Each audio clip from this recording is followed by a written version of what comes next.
Imagine standing under a sky where not one, but two moons hang like silent sentinels, gods of the night, watching over the world. Now picture one of them cracking apart, its fragments raining fire upon the earth, bringing darkness and chaos in its wake.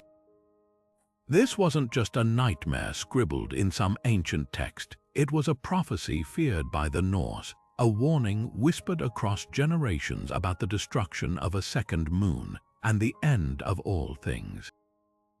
Why did these fierce warriors and seers who braved icy seas and battled giants tremble at the thought of a celestial cataclysm? What did they know that we've forgotten? The Norse didn't just tell stories, they encoded truths in their myths, secrets about the cosmos that still send shivers down our spines.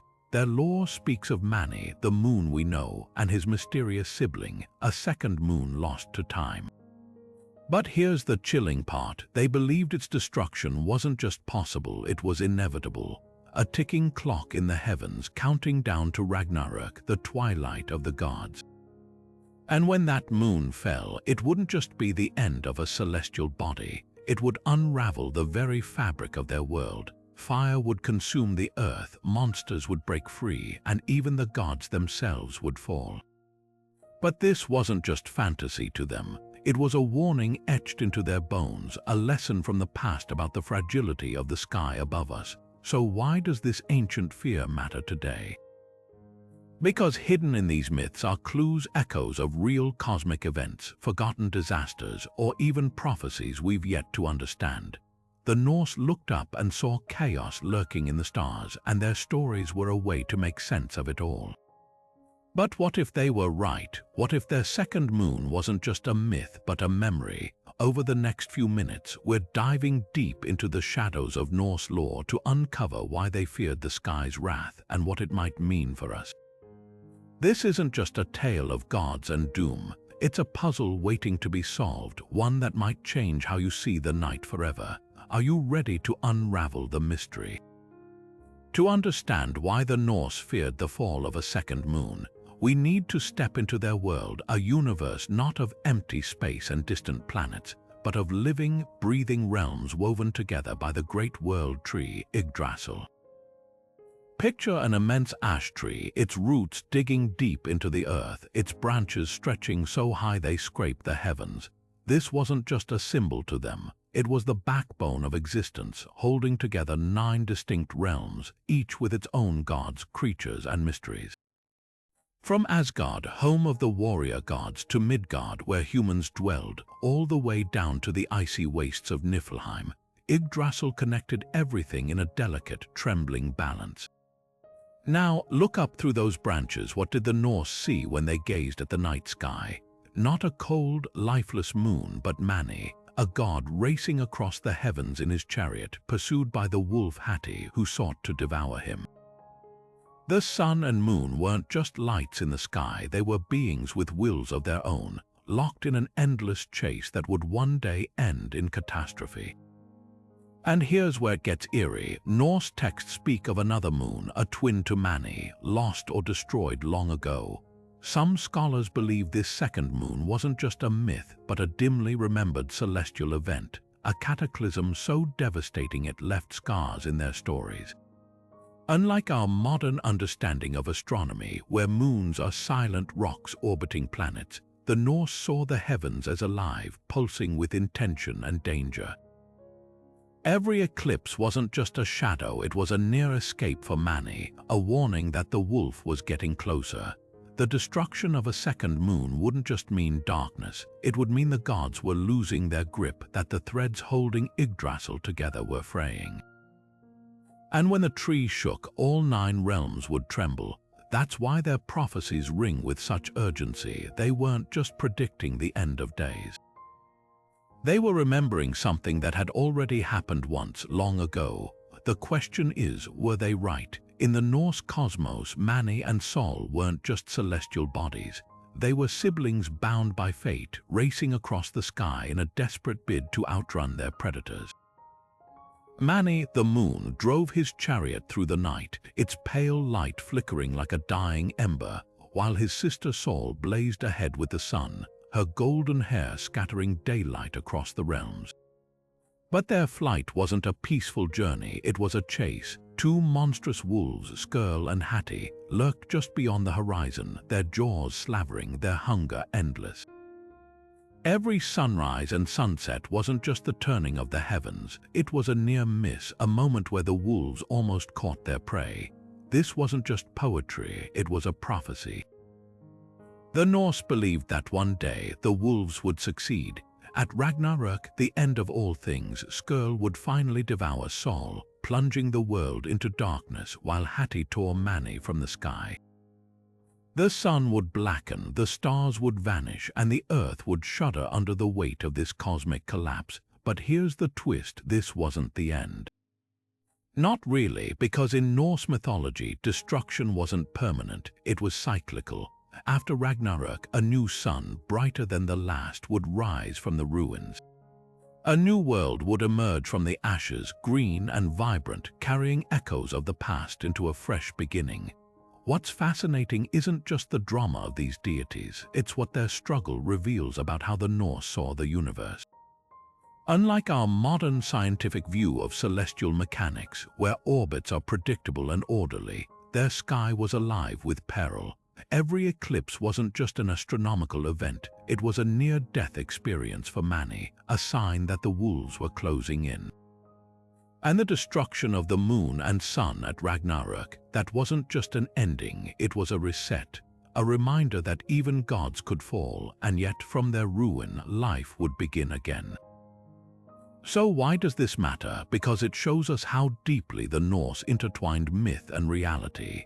Their stories weren't just entertainment, they were explanations for the terrifying, beautiful chaos of the world around them.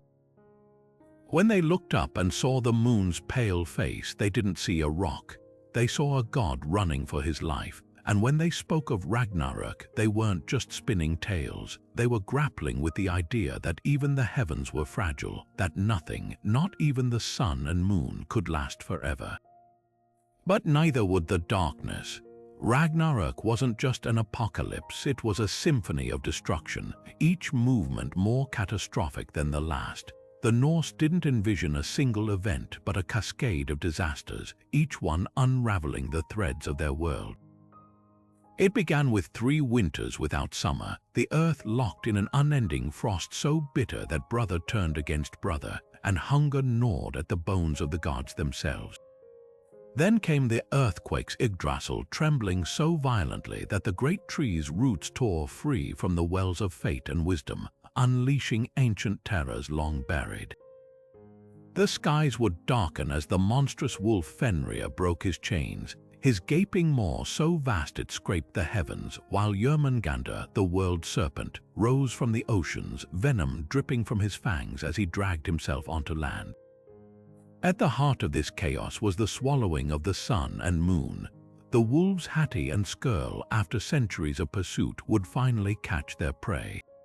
Imagine the moment, Sol, the sun goddess, her chariot faltering as Sköll's jaws closed around her, plunging the realms into perpetual night.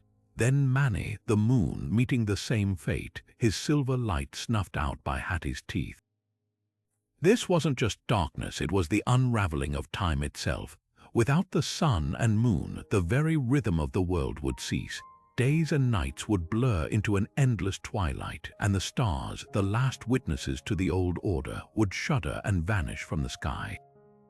But Ragnarök wasn't just about destruction, it was about reckoning. The gods, knowing their fate, would march to meet it head-on. Odin, the All-Father, would face Fenrir in a battle of doomed courage, while Thor and Jörmungandr would strike each other down in mutual annihilation. Even Loki, the trickster bound in chains, would break free to lead an army of the dead against the living. Every betrayal, every oath broken, every cosmic imbalance would find its resolution in this final fiery clash. And when the last embers of battle cooled, the world would lie silent, drowned in the waters of chaos, but not forever. Because the Norse understood something profound about endings, they're never absolute. From the drowned ruins, a new earth would rise, green and fertile. A new sun, born from the ashes of the old, would climb the sky. a handful of gods would survive and 2 human refugees sheltered in Yggdrasil's roots would repopulate the world. The cycle would begin again, not as a perfect repetition but as an echo carrying forward the lessons of the past. So why does this matter? Because the Norse didn't fear Ragnarök as an end but as a transformation. The swallowing of the sun and moon wasn't just a celestial disaster, it was a necessary purge, a clearing away of the old to make space for the new. Their myths whisper a truth we often forget, that destruction and creation are 2 sides of the same coin. And perhaps in their warning of a second moon's fall, they were reminding us that the sky, like all things, is both eternal and fleeting, a truth as old as time itself. Now let's unravel the most haunting question buried in Norse prophecy. Was their second moon just a metaphor, or did it once truly hang in the sky? Hidden in the cracks between myth and memory, scattered across ancient texts, lie whispers of this celestial twin. The Völuspá, the most famous Norse prophetic poem, describes a time before Ragnarök when the sun turns black, the earth sinks into the sea, and the bright stars vanish from the heavens. But older, more fragmented sagas hint at something even stranger.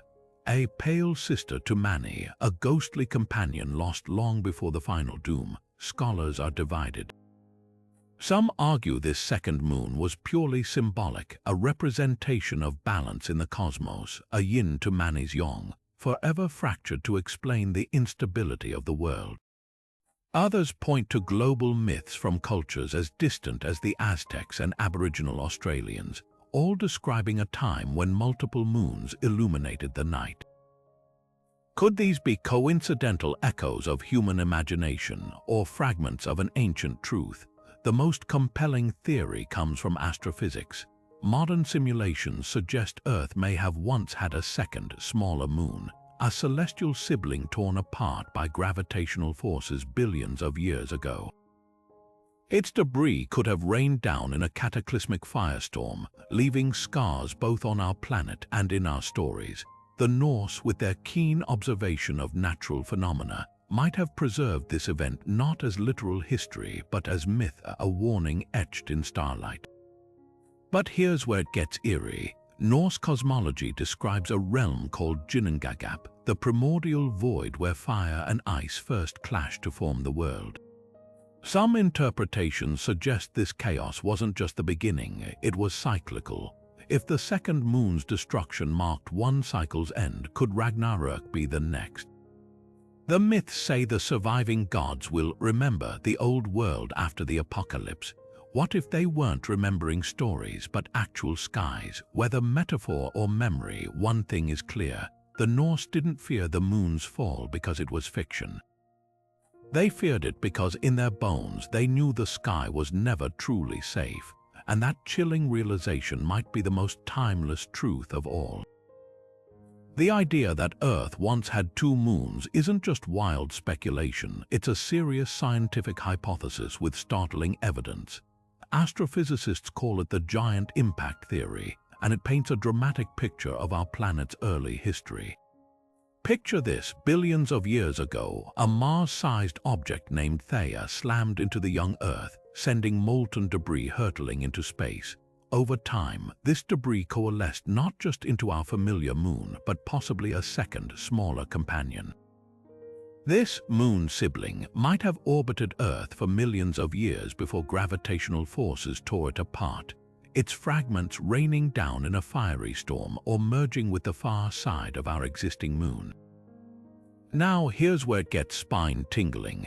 The Norse myths of a lost second moon and its catastrophic destruction align eerily with this theory. Their tales of celestial upheaval, of the sky cracking open and fragments raining fire, sound less like fantasy and more like garbled memories of a real cosmic event. Could oral traditions have preserved the trauma of such an ancient cataclysm? It wouldn't be the first time science and myth converged. Indigenous Australian stories, for example, describe a time when the Pleiades star cluster was closer to Earth, a detail modern astronomy confirms was true thousands of years ago. But the connections go deeper. The giant impact theory suggests Earth's second moon was unstable, doomed to collide or disintegrate. Norse lore speaks of Máni's pale sister meeting a violent end long before Ragnarök.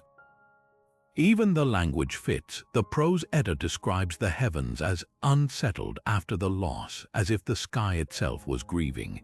Modern simulations show that a second moon's destruction would have been spectacular. A months-long meteor shower visible worldwide, with fragments lighting up the atmosphere like 1,000 false suns. To ancient humans, this wouldn't just be a celestial event, it would be the gods screaming. Yet skeptics argue these parallels are coincidental. After all, cultures worldwide share flood myths without proof of a single global deluge.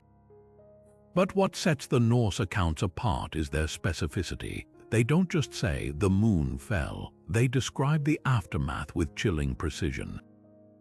The Völuspá warns of fiery embers filling the sky, of winters lasting generations, of the earth itself shaking. These aren't generic apocalypse tropes, they're shockingly close to what astrophysics predicts would follow a lunar breakup. So where does that leave us? Science can't yet confirm a second moon's existence, but the evidence is mounting. NASA's Grail mission found the moon's far side is oddly thicker, as if it absorbed another body. And Norse myths, once dismissed as mere stories, now seem to whisper secrets of the cosmos. Whether by chance or some lost ancestral memory, their warnings about the sky's fragility echo across millennia, reminding us that the heavens have never been as silent or as safe as they appear. Fenrir wasn't just a monster, he was fate itself given teeth. Born of Loki's trickery and a giantess's fury, this colossal wolf grew so immense that the gods themselves trembled at his hunger. But Fenrir's true terror lay in his offspring, Sköll and Hati, twin wolves whose names mean treachery and hatred. While their father was bound beneath the earth, gnawing at his chains, these two beasts raced across the sky, their jaws forever snapping at the heels of the sun and moon. Every dawn and dusk, every eclipse was a near miss, a fleeting escape from annihilation. The Norse didn't see the sun and moon's movement as mere astronomy. To them, it was a cosmic game of cat and mouse, a chase that could only end one way. Sköll pursued Sol, her golden chariot tearing across the heavens as his hot breath singed her back. Hati hunted Máni, his silver light flickering like a candle in the wind as the wolf's shadow swallowed the stars around him. This wasn't just poetic drama, it was a countdown. The wolves' inevitable victory at Ragnarök wasn't just about darkness, it was about time itself unraveling. Consider what that meant for the Norse worldview. Cycles of day and night, seasons, even life and death were the heartbeat of existence. The sun's rise brought warmth, crops, hope. The moon's glow guided sailors and marked the passage of months.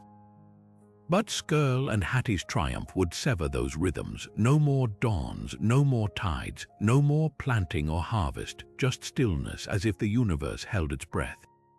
Yet there's a paradox here. The end of cycles is also what allows rebirth.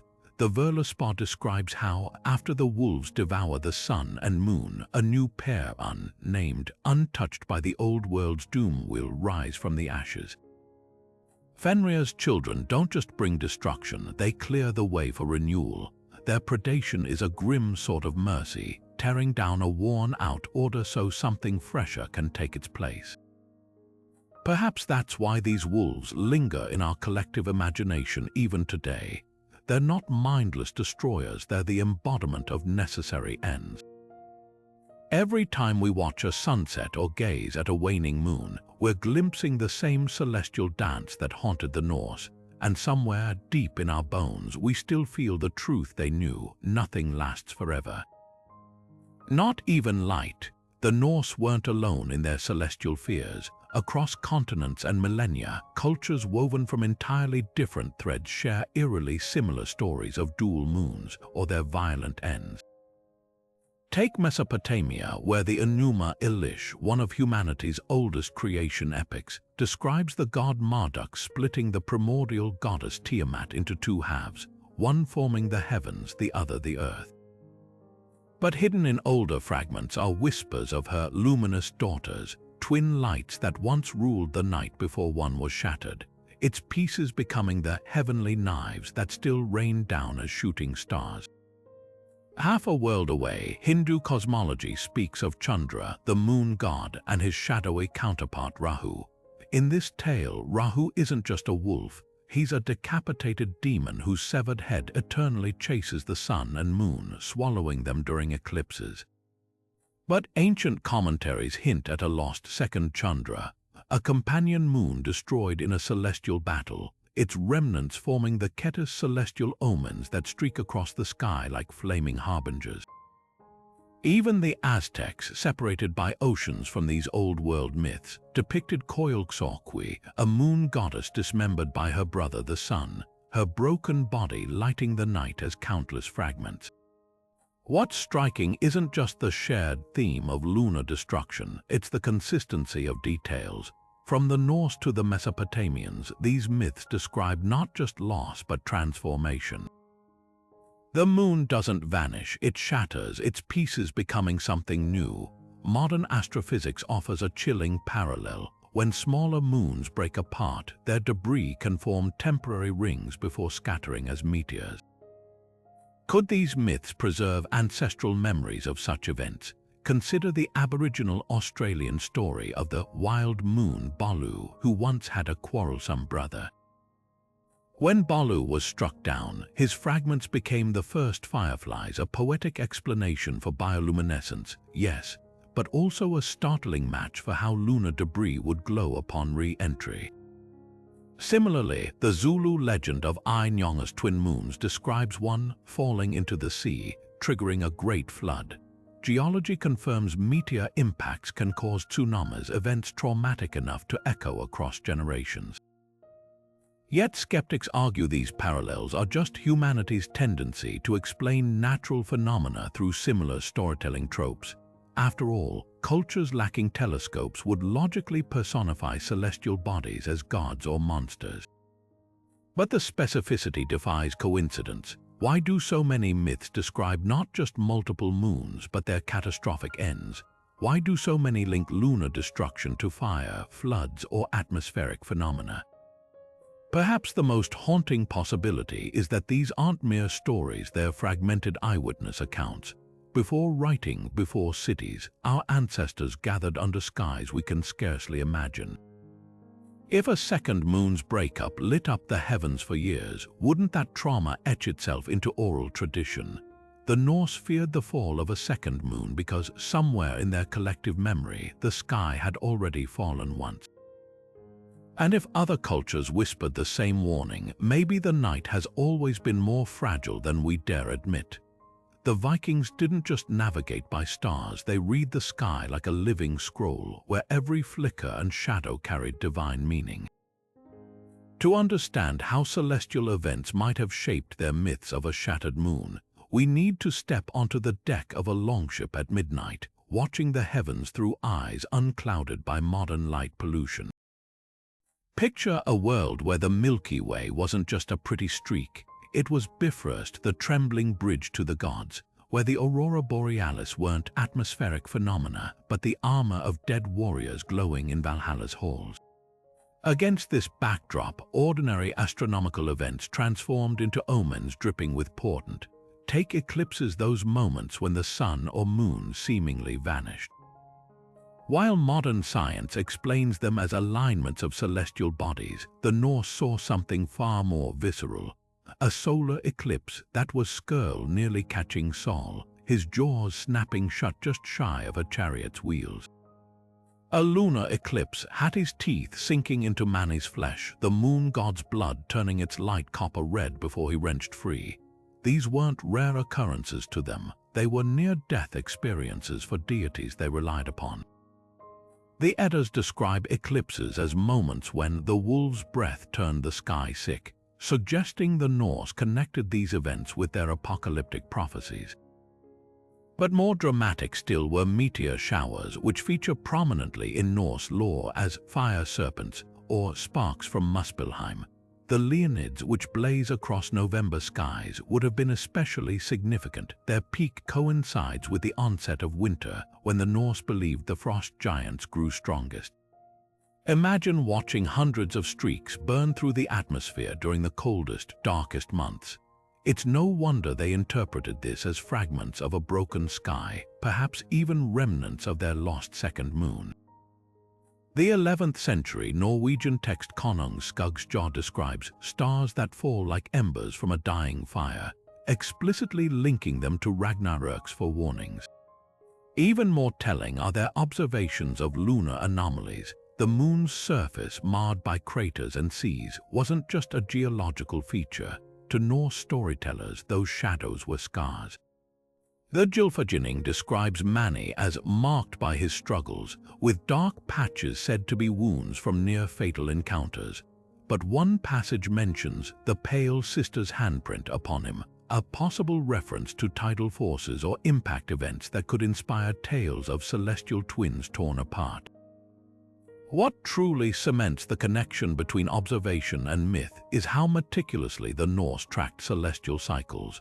Runestones like the 9th century Kavinaby amulet contain precise lunar calendars, while saga accounts reference moon-tide ceremonies timed to specific phases. They noticed patterns modern astronomy confirms, like the moon's wobble that makes it appear larger near the horizon, which the poetic Edda poetically calls Máni stretching to flee. When people this attuned to the sky witnessed rare events like the massive meteor storm of 682, which Chinese records say lit the night like daytime, wouldn't such trauma echo in their stories? Perhaps most compelling is how these interpretations weren't uniform. Coastal communities reliant on tides saw the moon as a benevolent timekeeper.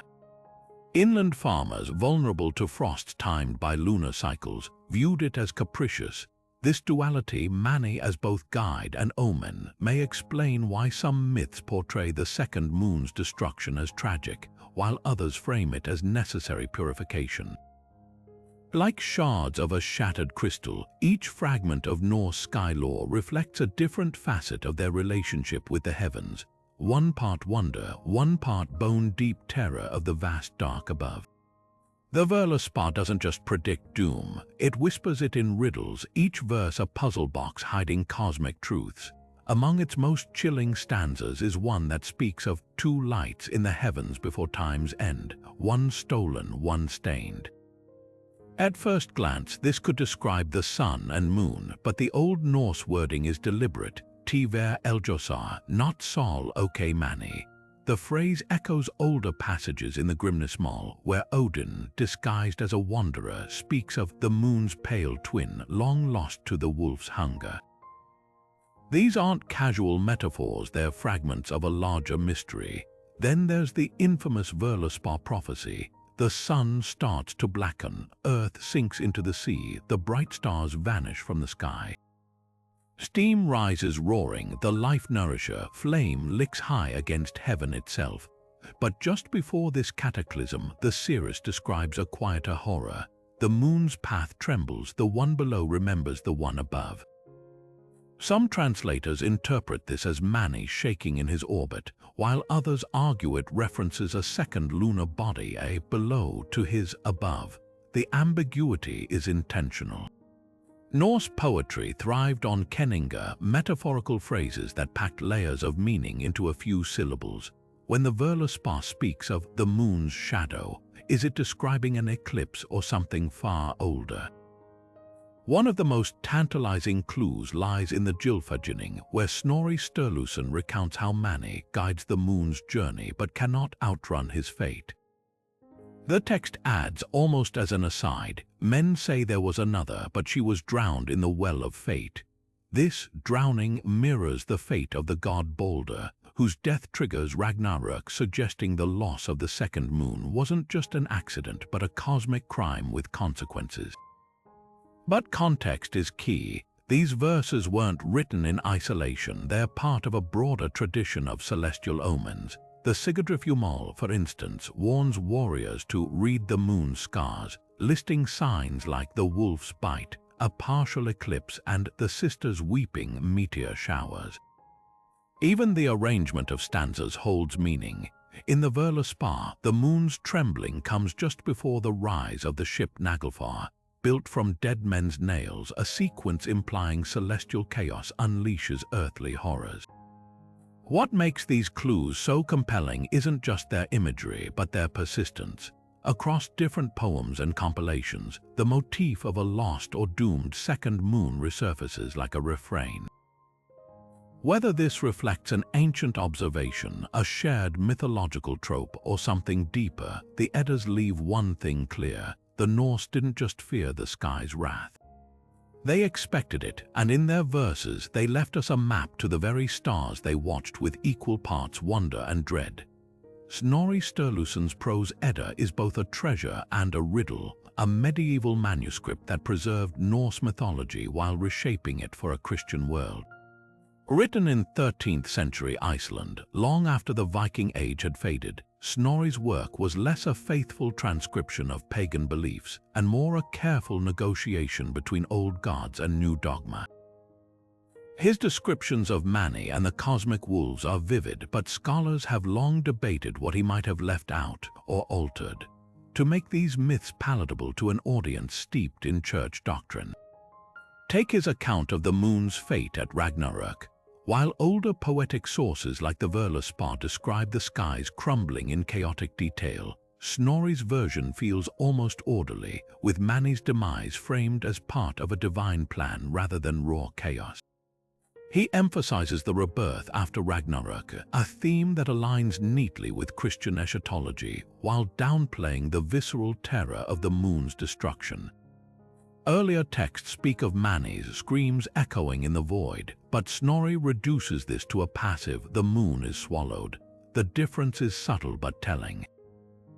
Even more intriguing is how Snorri handles the second moon. While older sagas hint at its existence, the prose Edda barely acknowledges it. Was this omission deliberate? Some scholars argue Snorri, a Christian scholar, may have viewed dual moons as too pagan, too reminiscent of polytheistic cosmologies that clashed with the singular creation narrative of the Bible. Others suggest he simply lacked access to older sources that detailed the myth. But the absence is conspicuous, especially when compared to non-Norse texts from the same era that still reference celestial twins. Then there's Snorri's portrayal of the wolves.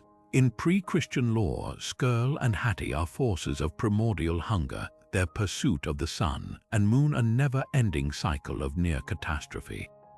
But Snorri reframes them as almost allegorical agents of divine judgment rather than wild, uncontrolled chaos. This shift mirrors Christian depictions of wolves as symbols of sin or demonic forces, a far cry from their ambiguous, awe-inspiring role in older Norse tradition. Yet for all its possible distortions, the prose Edda remains invaluable. Without Snorri, we might have lost even more of these myths. His work is a palimpsest, a parchment where pagan tales are still visible beneath the ink of medieval reinterpretation. The challenge is reading between his lines, listening for the echoes of older, darker stories that whisper behind his polished prose, because sometimes what's left unsaid speaks loudest of all. Before the wolves devour the sun and moon, before the earth shakes itself apart, the Norse warned of a winter so terrible it would scar the world, Fimbulwinter. Not just one harsh season, but 3 unbroken years of ice and hunger, where snowdrifts swallow villages whole and the very air turns to knives. This wasn't merely a cold snap, it was the prelude to annihilation, a slow suffocation of the world that would make Ragnarök's fire and fury almost a mercy. Picture a sky choked with ash, the sun reduced to a dull smudge behind endless blizzards. The moon, when it appears at all, flickers like a dying candle through the storm. To the Norse, this wasn't just bad weather. It was a sign the gods were losing their grip. The Völuspá describes how the winds turn wolves, how blizzards howl like Fenrir's kin, scouring the land until even the sturdiest longhouses crumble. Crops fail, livestock die, and brother turns on brother for scraps, fulfilling the grim prophecy that no man will spare another. But here's the chilling connection. Fimbulwinter doesn't just starve the earth, it starves the sky. Modern climatology reveals how prolonged volcanic winters, like the one triggered by Indonesia's Tambora eruption in 1816, can shroud the planet in dust for years. The Norse, living in an era of active volcanism, may have witnessed similar events. Imagine their terror as the moon's steadfast Máni, their celestial timekeeper, faded behind veils of ash, its light smothered night after night. To them, this wasn't atmospheric science, it was the wolf's breath swallowing the moon whole. The Gylfaginning adds a chilling detail. During Fimbulwinter, Máni stumbles in his path. Ancient observers would have noticed the moon's dimmed glow. Its erratic visibility phenomena we now know occur after major eruptions, but without that knowledge, the Norse interpreted these disruptions as divine disarray. Every blotted-out moonrise felt like a rehearsal for Ragnarök, when Hati would finally catch his prey. Even eclipses, normally rare and awe-inspiring, would have been near invisible through the haze, leaving people to wonder, had the moon already fallen? What makes Fimbulwinter so haunting isn't just its brutality, it's the dreadful suspense. The Norse didn't believe the world would end in fire overnight. They foresaw a slow unraveling, a suffocating prelude where the sky itself seemed to rot. And perhaps in their warnings of a moon swallowed by storms, they were remembering real winters so terrible they fractured time winters that taught them no light, not even the gods, lasts forever. Was Máni's doom written in the stars or in the fears of those who watched them? The Norse didn't just spin tales, they wove their myths from the very fabric of the world they witnessed. When they spoke of the moon god's final moments torn apart by Hati's jaws, his light snuffed out, were they describing a cosmic metaphor, or could this be a distorted memory of real celestial violence? Consider lunar eclipses. To modern eyes, they're predictable alignments of sun, earth, and moon. But imagine witnessing one without that knowledge. The moon doesn't just darken, it bleeds, its surface staining rust red as Earth's shadow engulfs it. The Völuspá describes Máni's death with uncanny precision. His silver flesh blackens, his chariot shatters, and the wolf's teeth glow with stolen light. This isn't just poetry, it's a near-perfect account of a total lunar eclipse, where the moon's usual glow fades to a dim, eerie copper. The Norse meticulous sky watchers would have noticed how the moon's wounds always followed the same path, as if tracking the arc of invisible jaws. Yet eclipses alone can't explain the visceral terror in these myths. The prose Edda claims Máni will not die quietly, that his death throes will send flaming shards raining down.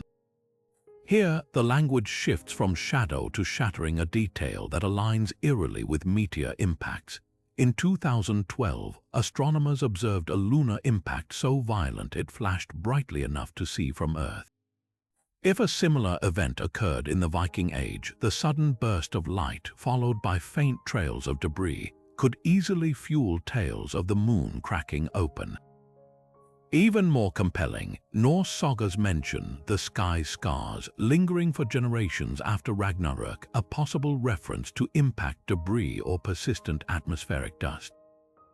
But what if the truth lies deeper? Some scholars argue Máni's fate isn't just about celestial mechanics, it's about time itself. The moon's phases marked their calendars, its tides guided their ships. Its death symbolized the collapse of order, the moment when seasons, harvests, and even fate's threads unraveled. The Gylfaginning hints at this, noting that after Máni falls, no one can count days or nights. Perhaps the Norse weren't prophesying the moon's end so much as reckoning with humanity's fragility, how easily the rhythms we rely on can vanish. Yet the most haunting possibility bridges both views. Oral traditions often encode ancestral trauma, and the Norse may have preserved half-remembered disasters. Around 5,400 years ago, a massive comet likely fragmented over Europe, peppering the atmosphere with fireballs.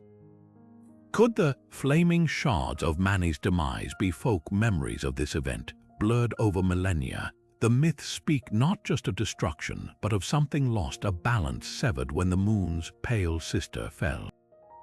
Whether allegory or observation, the underlying message is clear. The sky was never passive. It watched, it warned, and when it chose, it could break. Even in the centuries after Scandinavia turned from Thor to Christ, the old terror of the sky's hunger refused to fade. Villagers who no longer worshipped Odin still flinched when the moon darkened, banging pots and pans to scare off the wolf they swore was devouring it. This wasn't just superstition, it was survival instinct, a primal response to a celestial event that once meant the world was coming undone. For the Norse, an eclipse wasn't an astronomical quirk. It was Hati's shadow flickering across Máni's face, each bite bringing Ragnarök closer. The folklore is eerily consistent across regions. In Swedish farmsteads, elders warned that if the moon turned red during an eclipse, it meant the wolf had drawn blood, a sign the final winter would come within 3 years. Norwegian fishermen refused to set sail under a wounded moon, believing the tides would turn traitorous without Máni's full guidance. Icelandic sagas record children being kept indoors during eclipses lest the sky wolf's breath poison them. What's striking isn't just the persistence of these beliefs, but their specificity. The wolf wasn't some vague metaphor. It had teeth, hunger, and a name passed down through generations. But why did this imagery cling so stubbornly to Christian Scandinavia? Because eclipses left scars. The Anglo-Saxon Chronicle records a lunar eclipse in 840 that turned the moon to ash for over an hour, an event so terrifying it was blamed for the death of a king. When the moon vanished over Bergen in 1239, panic triggered riots. People accused witches of stealing the light. These weren't rational reactions. They were muscle memory, a cultural recoil from an ancient prophecy. The Norse didn't just fear eclipses, they'd been conditioned to see them as rehearsals for the end. Yet there's a twist buried in these folk rituals. The pot banging, the shouting, the prayers, all were attempts to intervene. Unlike passive stargazers, these communities believed they could fight back, that noise might startle Hati into loosening his grip. It's a poignant detail. Even when facing cosmic doom, the descendants of Vikings refused to go quietly. They'd seen the Eddic prophecies play out in miniature every time the moon darkened, and if all they could do was clang utensils like a last depth war cry, so be it. The most haunting legacy of these beliefs isn't in manuscripts but in artifacts. Archaeologists have found Iron Age amulets, some as late as the 14th century, depicting wolves mid-leap toward crescent moons. These weren't decorations, they were defenses worn like talismans against the sky's appetite. In a way, the Norse were right to worry. We now know a blood moon is just refracted sunlight, but their deeper truth endures. The universe is vast, indifferent, and occasionally it does bite. Could the moon truly shatter, or is this just ancient myth-making? Modern astronomy reveals that celestial bodies aren't as invincible as they seem. Take Mars' moon Phobos, a crumbling world slowly being torn apart by tidal forces. NASA predicts it'll fracture into a ring of debris within 50 million years. Now imagine witnessing that destruction in real time, watching a moon crack like an egg under the weight of gravity's relentless pull. The idea isn't as far-fetched as it sounds. Asteroid impacts offer another grim scenario. Our own moon bears the scars of countless collisions, from the massive South Pole Aitken Basin to the jagged Tycho crater. But what if a rogue planetesimal, dwarfing the rock that wiped out the dinosaurs, struck with cataclysmic force? Simulations show such an impact could fragment a moon entirely, scattering molten debris across its parent planet's sky. The aftermath would be apocalyptic fiery rain lasting months, global wildfires, and a dust-shrouded atmosphere chilling the Earth. Then there's tidal disruption, the silent killer.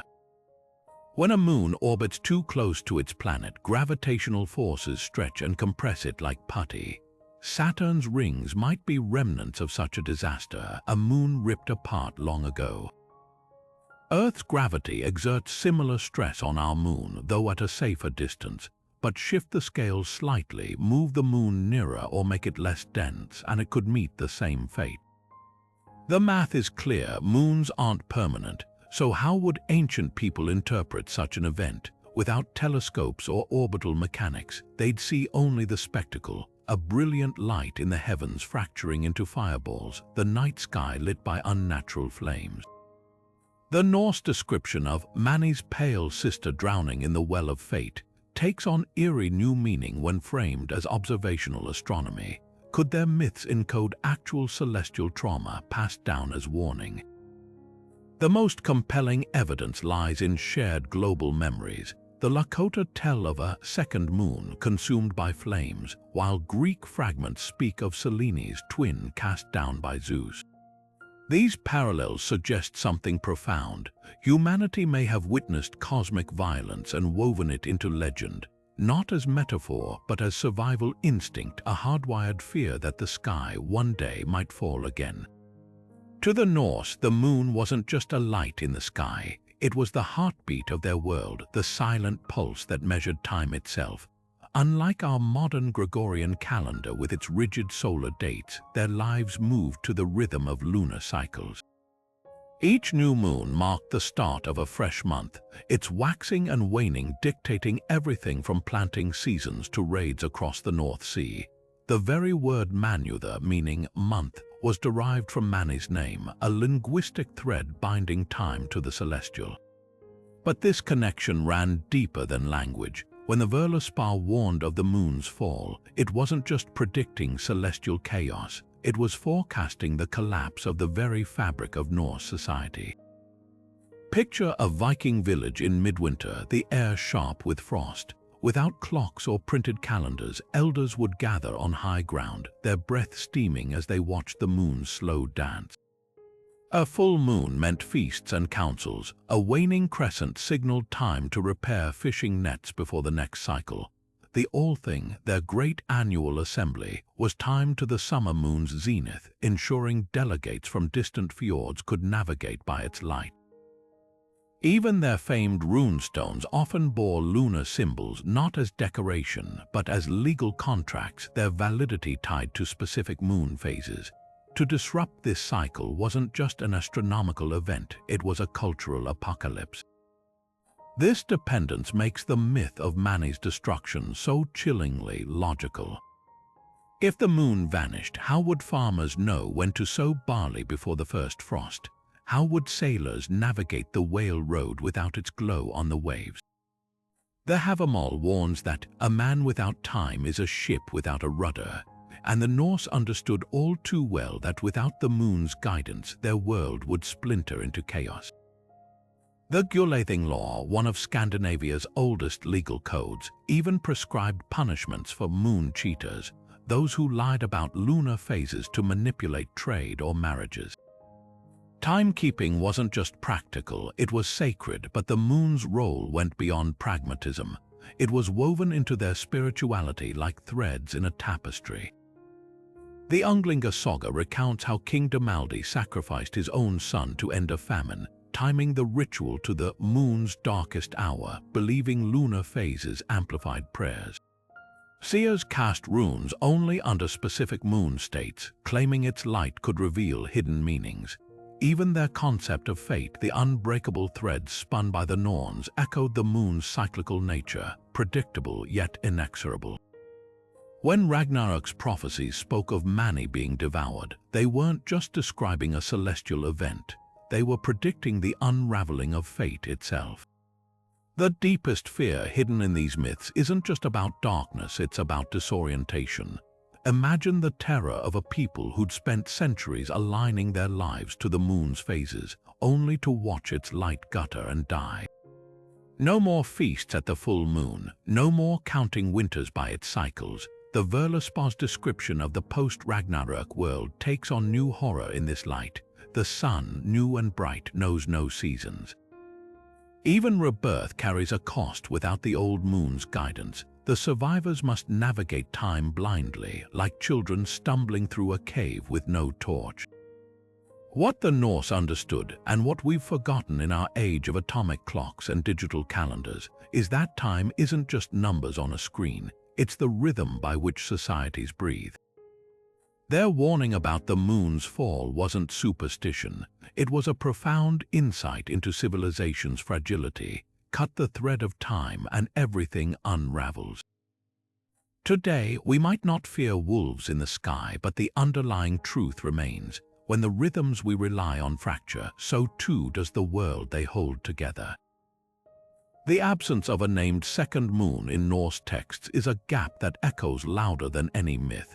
Unlike Máni, whose identity shines clear in the sagas, his supposed twin lingers in the shadows, a ghost light without a name. This silence feels intentional, not accidental. Perhaps the Norse didn't forget to name it, perhaps they were forbidden to. One theory whispers of deliberate erasure. After the conversion to Christianity, scribes like Snorri Sturluson may have scrubbed pagan elements too jarring for the new faith. A second moon, tied to chaotic cycles of destruction and rebirth, didn't fit neatly into a linear, monotheistic timeline. The Prose Edda sanitizes many old myths. Could this be another casualty? Yet older poems like the Völuspá also omit a clear name, suggesting the silence predates Christianity. Then there's the kenning theory. Norse poets loved metaphors, calling ships wave steeds or swords wound serpents. The second moon might lurk in these riddles. The Alvismál refers to the moon as the wolf's foe and the shiner of night, but one cryptic line calls it the one who was two. Could this be a veiled nod to a lost twin?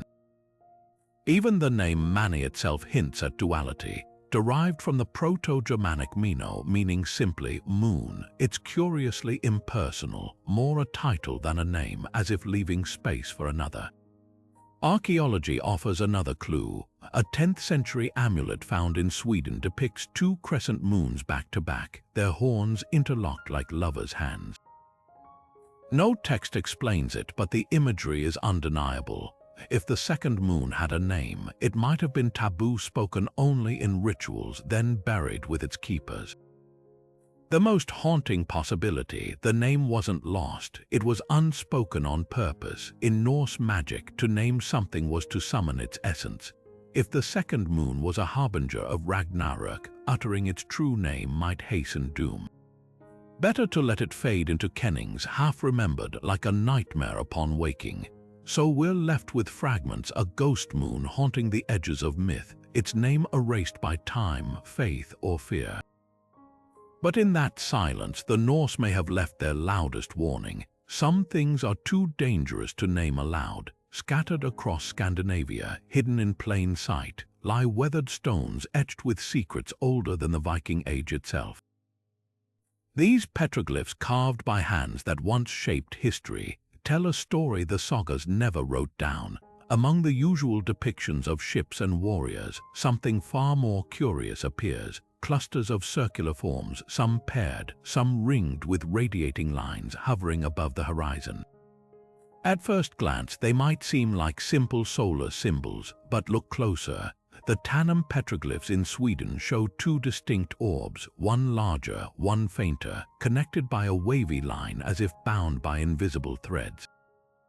In Alta, Norway, a carving dated to around 4,000 years before the Viking era shows a boat sailing beneath not one, but three celestial bodies, their surfaces marked with the same crisscross patterns found in later Norse descriptions of the wounded moon.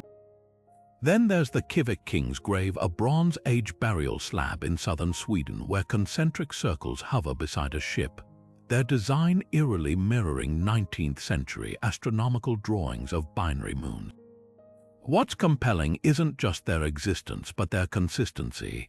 These motifs reappear across centuries and regions, always with the same ominous detail. The smaller orb is fractured, its edges jagged like broken glass. The message is as clear as it is chilling. Someone, long before written history, saw or remembered a time when the night sky held more than one moon and recorded its destruction in stone. But the most damning evidence comes from an unexpected source: Viking Age navigational tools. The Unartok disk, discovered in Greenland and long dismissed as a simple compass, bears markings that defy easy explanation. Alongside the expected solar alignments are smaller, secondary notches corresponding to no known star or planet. Modern researchers, reconstructing 9th century skies using planetarium software, made a startling discovery. These marks align perfectly with hypothetical positions of a second moon in a deteriorating orbit. Was this a forgotten technique for tracking celestial twins, preserved by accident in a fisherman's tool? The artifacts grow stranger still. In the British Museum sits a Norse arm ring from the 10th century, its surface engraved with twin crescents back to back, a design without parallel in surviving jewelry. Similar symbols appear on Gotland picture stones, often alongside scenes of Ragnarök, their dual moons framing the apocalyptic battle like silent witnesses. Even everyday objects whisper of this lost knowledge. Cooking pots from Ribe, Denmark, stamped with circular motifs that match medieval Icelandic descriptions of Máni's shadow sibling. Yet the most haunting clues lie in places few have thought to look. Medieval church murals in Norway, painted long after conversion, hide pagan imagery beneath layers of plaster, including a faded fresco in Haltdalen showing Christ crucified beneath two moons, one whole, one in fragments. Did Christian artists unconsciously preserve a memory their new faith tried to erase? The answer may lie in the very stones underfoot. Recent LiDAR surveys of Icelandic lava fields revealed previously unknown carvings, crude but unmistakable depictions of a shattered celestial body, its pieces raining downward while tiny human figures raise their arms in terror or prayer. What unites these disparate artifacts is their silent defiance of official history. They suggest a tradition of sky watching far more sophisticated than we've credited the Norse with, one where the fall of a second moon wasn't myth but memory. Not carved in runes but in the universal language of human fear, the understanding that the heavens, for all their beauty, are not eternal. And sometimes the most important truths aren't written in ink but etched in stone by hands that knew the sky could shatter. Neil Gaiman's American Gods doesn't just borrow from Norse mythology, it reanimates its bones, breathing new life into ancient fears. Shadow Moon, the novel's protagonist, shares more than a name with the celestial myths. His journey mirrors the Norse understanding of the moon as both guide and omen. But Gaiman takes the untold story further, hinting at lost fragments of divine history when Mr. Wednesday, the modern incarnation of Odin, speaks of old gods fading because no one believes in them anymore. There's a haunting subtext: what happens to the deities who vanish before their stories are even finished? The book never names Máni's twin outright, but its absence lingers like a ghost in the narrative, a silent casualty of cultural amnesia. Marvel's Thor franchise takes a different approach, blending Norse lore with comic book spectacle. While the films focus heavily on Ragnarök as a fiery battle, they quietly nod to the cosmic stakes of celestial destruction. In Thor: The Dark World, the alignment of the 9 realms causes gravitational chaos, mirroring the Norse idea of Yggdrasil's instability. And in Thor: Ragnarök, Hela's rise coincides with ominous lunar imagery, eclipses, blood moons, even the shattered ruins of Asgard floating in space like debris from a broken world. Though Marvel never delves into the second moon myth directly, these visual echoes suggest a deeper awareness of the source material's cosmic dread. Then there's God of War, the game series that reshapes Norse mythology into an interactive epic. Its depiction of the moon isn't just atmospheric, it's a character in its own right.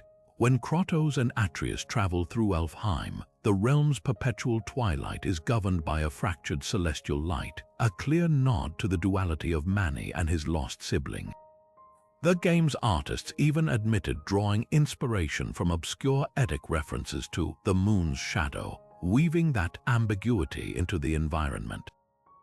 Unlike sanitized adaptations, God of War leans into the unsettling gaps in the myths, letting players feel the weight of what's missing. but not all modern retellings treat the second moon as subtext. The Banner Saga, a strategy game steeped in Norse influences, makes it explicit. Here, the sun stops moving and the moon, already cracked, begins to crumble further, its fragments falling as meteors that reshape the battlefield. The game's lore ties this directly to the god's neglect, framing the moon's collapse as both punishment and omen. It's one of the few works that dares to ask, what if the Norse weren't just spinning tales but documenting a cycle we're doomed to repeat? Even music has embraced these themes. The Icelandic band Skald song Run opens with a chant to Máni, its lyrics describing the wolf's breath on the moon's neck. The melody mimics the cadence of Old Norse poetry, while the instrumentation, deep drums, bone flutes, evokes the rhythmic terror of a sky falling apart. It's a reminder that these myths weren't meant to be read silently. They were howled into the dark, a warning passed mouth to mouth. The most fascinating trend, though, isn't how pop culture adapts these myths, it's how they accidentally preserve truth. When Assassin's Creed Valhalla includes a side quest where Eva helps a druid track the moon's stolen half, it's framed as fantasy, yet the quest's mechanics involve aligning standing stones to lunar phases, a practice real Norse seers used. These creative liberties aren't just entertainment, they're unconscious acts of cultural memory, stitching fragments of the past into new tapestries. What unites these adaptations is their refusal to let the second moon myth die quietly. Whether through symbolism, environment, or outright storytelling, they keep alive the Norse understanding of the sky as something alive, fragile, and hungry. And in doing so, they ask us a question older than Ragnarök itself. When we look up at the moon tonight, are we seeing a rock or a relic of something we've forgotten how to name? The debate over the Norse second moon isn't just academic, it's a battlefield of interpretations where every rune and stanza becomes contested ground. On one side stand the skeptics, scholars like Dr. Henrik Andersson of Uppsala University, who argue that the Pale Sister references are nothing more than poetic flourishes. To them, the Norse were masterful storytellers, not astronomers, and their myth should be read as allegories, not eyewitness accounts. Anderson points to the Havamal, where Odin boasts of hanging himself on Yggdrasil for wisdom, a clear metaphor, not a historical suicide. If we take every myth literally, he says, we'd believe the sun was a chariot pulled by horses. The second moon is just another metaphor for balance lost, like yin and yang in Norse garb. But across the academic divide, researchers like Dr. Elin Sigurdsson at Reykjavik's Árni Magnússon Institute fire back with textual ammunition. She highlights obscure passages in the Flateyjarbók, a medieval Icelandic manuscript where Osiris speaks of the time before the moon's tears fell, a phrase skeptics dismiss as poetic, but Sigurdsson argues echoes global cataclysm myths. Why would cultures with no contact, the Norse, the Aztecs, the Aboriginal Australians, all describe lunar fragmentation unless they were recording something real? Her team's linguistic analysis reveals Old Norse kennings for the moon often imply a hidden half, like Máni's shadow arm or the unlight. To believers, these aren't metaphors, they're breadcrumbs leading back to a shared celestial trauma. The conflict turns especially heated over Snorri Sturluson's prose Edda. Skeptics note Snorri, writing 200 years after Christianization, likely sanitized pagan myths to fit biblical frameworks. Dr. Magnus Thorsson of Copenhagen University contends, Snorri mentions no second moon because it never existed. It's a modern mistranslation of phrases like moon's twin, which probably referred to its reflective light on water. But Dr. Sigurdsson's faction counters with archaeological evidence. Viking Age amulets depicting dual crescents, like the recently unearthed Odin's Eye pendant from Trondheim, which shows two interlocked lunar discs beneath a wolf's jaws. You don't carve what you don't believe, she argues. Perhaps the most fascinating middle ground comes from Dr. Aisha Roman at Oxford's Bodleian Library. Her groundbreaking work on oral tradition mechanics suggests that even if the second moon wasn't real, its myth may encode ancestral memories of actual events. When the Toba eruption plunged Earth into volcanic winter 74,000 years ago, survivors described it as the moon splitting in Aboriginal lore, she notes. Could the Norse have preserved a similar trauma? Her team's simulations show that meteor storms, like the one recorded in Chinese annals in 536, could have been misinterpreted as lunar disintegration, their fireballs mistaken for falling moon shards.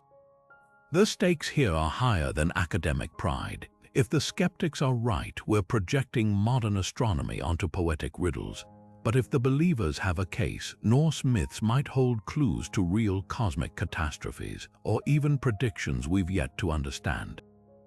As Dr. Sigurdsson puts it, we dismiss ancient warnings at our peril. The Norse didn't fear the sky because they were primitive, they feared it because they were paying attention. The year 536 wasn't just bad, it was apocalyptic. Across the globe, the sun dimmed to a feeble glow, summer never came, and frost gripped the land even in July. Snow fell in China in August, crops withered in Ireland. The Byzantine historian Procopius wrote of a sun without light, like the moon all year long, while Irish chronicles lamented a breadless age. This wasn't just a rough season, it was the coldest decade in over 2,000 years, triggered by a volcanic cataclysm so immense it shrouded the planet in a sulfuric veil. To the Norse living through the aftermath, this wouldn't have been climate, it would have been Fimbulwinter, the endless frost foretold in their prophecies.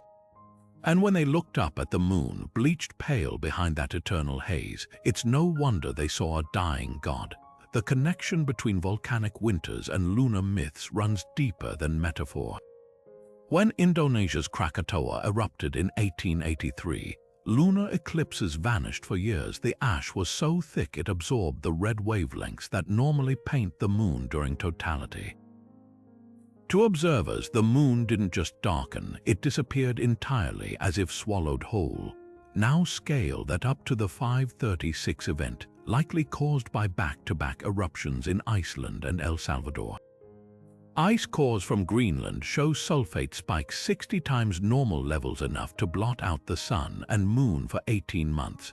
The Norse, whose oral traditions stretch back to this era, wouldn't have known about magma chambers or atmospheric chemistry.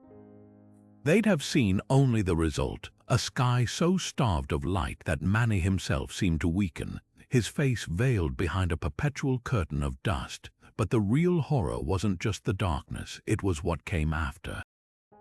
Tree rings from Scandinavia reveal stunted growth for over a decade, a sign of relentless frost. Mass graves in Sweden hold victims of famine stacked like firewood. With no harvest, society fractured. The Völuspá's grim verse, "Brother will fight brother," matches archaeological evidence of increased violence during this period. And here's where the moon myths twist into something sharper. When people starve, they grasp for explanations. If the gods allowed the moon to fade, had Máni betrayed them? Or worse, had he already fallen, and this dim ghost light was just an echo? The timing is uncanny. Just decades after the 536 catastrophe, Norse cosmology takes a darker turn. Earlier carvings show the sun and moon as benevolent guides, but by the 7th century they're chased by wolves. Poetry shifts from celebrating Máni's light to obsessing over his wounds. It's as if the volcanic winter rewired their mythology, transforming celestial bodies from protectors to prey. Even the prose Edda's description of Fimbulwinter, 3 winters without summer, matches the onset of the late antique Little Ice Age triggered by the eruptions. Modern volcanologists have a term for this: climate memory. Cultures traumatized by abrupt cooling encode the event in lore, often as divine punishment.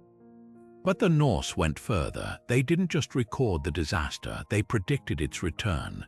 Their myths framed Fimbulwinter not as a fluke, but as rehearsal for Ragnarök, when the moon's final fall would cement the world's doom. That's why the 536 event matters. It's proof their stories weren't just imaginative fables. They were survival manuals written in the language of myth, teaching how to recognize and perhaps endure the next skyfall. So when the Völuspá warns of the sun blackening and the moon trembling, it's not metaphor, it's eyewitness testimony. Whoever lived through those ash-choked nights knew the truth: the sky isn't eternal. It's fragile, and sometimes it breaks. After the fires of Ragnarök fade and the floodwaters recede, the Norse myths don't end with emptiness, they whisper of beginnings. Hidden in the ashes of the old world lies a promise so startling it changes everything: the dawn of a new sun, and with it the birth of a new moon. The Völuspá describes this rebirth with eerie serenity. The earth rises again from the sea, green and fair, while a sun, more radiant than her mother, climbs the sky. But what of the moon? The texts are strangely silent, mentioning only that the heavens are washed clean. This omission is tantalizing. If the old moon was devoured, does its successor rise unnamed, untouched by the wolves' hunger? Or is its absence a warning that some wounds, even in rebirth, never fully heal? The key lies in the cyclical nature of Norse cosmology. Unlike linear apocalypses where the end is final, Ragnarök is a reset, a wheel turning, not breaking. The prose Edda hints that after the doom, the surviving gods will remember the old world's laws and reforge them. If time itself is reborn, why not the moon? But here's the twist: the new moon isn't Máni resurrected. It's something else entirely, a fresh presence unburdened by the past. The Gylfaginning cryptically notes that the moon's path is untrodden, suggesting this isn't a return to normalcy, but a blank slate. No wolves chase it, no scars mar its surface. It's as if the cosmos, in its renewal, learned from its scars, yet fragments of older traditions complicate this hope. Icelandic folk charms, recorded centuries after Christianization, still plead for protection against the moon's shadow sickness, a phrase with no clear origin in the Eddas. Could these be echoes of a lost belief that the new moon carried traces of the old one's trauma? Even more telling are post-Ragnarök artifacts like the 12th century Lærbro stone, which depicts a ship sailing beneath a single crescent moon. But if you look closely, faint carvings suggest a second, erased orb beside it. Was this a deliberate act of forgetting, or proof that some memories outlast even apocalypses? The most profound clue comes from an unexpected source: modern astronomy. Scientists now know moons can be reborn after cataclysms. Earth's own moon likely formed from debris after a colossal collision with a Mars-sized body. If the Norse witnessed or inherited stories of such an event, their myths might encode a terrifying truth: destruction isn't the end, it's the crucible where new celestial bodies take shape. The new moon after Ragnarök wouldn't be a replacement, it would be a successor forged from the same chaos that birthed the first. So what does this mean for us gazing up at our own unchanging moon? Perhaps the Norse weren't just spinning tales of doom and rebirth. They were mapping the universe's deepest rhythm, the understanding that nothing, not even the sky, is permanent. But neither is the darkness. After every shattering comes a remaking. After every wolf's feast, a new light rises. And if their myths hold even a sliver of truth, the moon above us isn't the first. And it won't be the last. Fear isn't just an emotion, it's an ancient survival mechanism etched into human DNA, and nothing triggers it quite like darkness. The Norse didn't invent their dread of a shattered moon in a vacuum. They were echoing a terror as old as consciousness itself, the horror of perpetual night. Imagine a world where the moon doesn't just wane, it vanishes entirely, leaving behind a blackness so thick it smothers the horizon. No more silver light on snow, no more tides to guide ships home, no more way to measure time except by the creeping dread that dawn might never come again. This wasn't just a mythical scenario to the Norse, it was the ultimate psychological breaking point. Neuroscience reveals why darkness haunts us so deeply. The human brain is wired to process visual cues faster than any other sensory input. When those cues vanish, the amygdala, the primal fear center, kicks into overdrive, flooding the body with cortisol and adrenaline. Studies show even modern humans, safe in electrified cities, experience elevated heart rates and anxiety in pitch-black environments. Now strip away artificial light entirely as the Norse knew it. Their world was already a fragile balance between firelight and shadow, where winter nights stretched for months in the far north. The moon wasn't just decoration, it was a lifeline, a torch held against the abyss. Its destruction in myth wasn't merely celestial chaos, it was the unraveling of sanity itself. This primal terror echoes across cultures, revealing a universal human trauma. The ancient Egyptians believed the moon god Thoth fought nightly battles to prevent the serpent Apep from swallowing the sun, plunging the world into eternal darkness. Aboriginal Australian lore tells of the moon man being chased by evil spirits who, if they catch him, will extinguish his light forever. Even modern horror tropes, monsters lurking in unlit corners, the creeping dread of power outages tap into this same instinct. Darkness doesn't just hide threats, it becomes one. The Norse elevated this fear to cosmic scale with their wolves and shattered moons, but the root is the same, a species hardwired to panic when the night grows teeth. But the Norse took it further. Their myths didn't just describe darkness, they weaponized it. Ragnarok's perpetual night wasn't passive, it actively birthed monsters. Frost giants, those embodiments of icy oblivion, grew stronger in the endless winter. The dead spilled from hell's gates, their pale forms invisible without moonlight. This wasn't mere symbolism, it was psychological warfare on the human mind. Sleep deprivation studies show that prolonged darkness disrupts circadian rhythms, causing hallucinations and paranoia.